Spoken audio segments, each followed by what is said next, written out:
Assalomu alaykum. Bugun bizda judayam qiziqarli hikoya. Keling uni birgalikda tarjima qilamiz. We like to go to magic school. Biz sehrli maktabga borishni yoqtiramiz.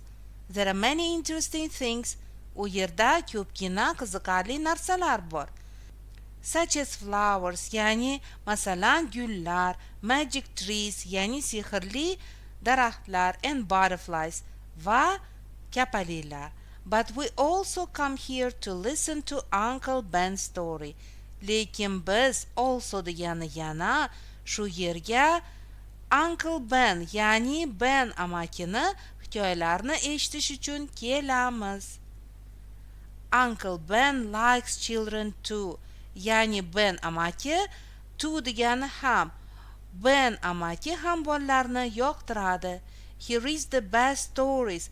U eng zo'r hikoyalarni o'qiydi and makes us happy va bizni xursand qiladi. Happy o'zi baxtli, lekin xursand qilmoq degan ma'noda kelmoqda. Uncle Ben, are those your stories? We ask. Ya'ni Ben amaki, bu sizni hikoyalaringizmi deb so'raymiz biz. Yes, he answers. Ha deb javob beradi u. Uncle Ben, when do you write your stories? Ya'ni Ben amaki, qachon siz hikoyalaringizni yozasiz? I write at night and in the afternoon. Man tunda va kunduzi yozaman. Then I come to the magic garden. Keyin man magic garden, ya'ni sehrli bog'ga kelaman. I sit under this tree. Man shu daraxt tagida o'tiraman and read the stories to you. Va sizga hikoyalarni o'qiyman. Uncle Ben, does your family help you to write your stories? Ya'ni Ben amaki, sizga oilangiz stories hikoyalarni yozishga yordam beradimi? Yes, my son likes stories. Ha, mani o'g'lim yoqtiradi hikoyalarni. He gives me good ideas. U menga yaxshi fikrlarni beradi. When we sit or walk in the park, qachonki biz parkda o'tirsak yoki sayr qilsak. At night, tunda esa fairies, ya'ni sehrli mavjudotlar come to my house, mani uyimga kelishadi.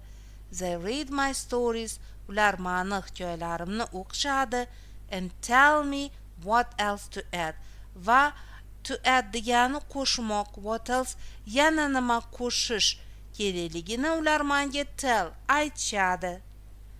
Uncle Ben stops reading, ya'ni Ben amaki o'qishni to'xtatadi. He looks at us, u bizga qaraydi and asks va so'raydi.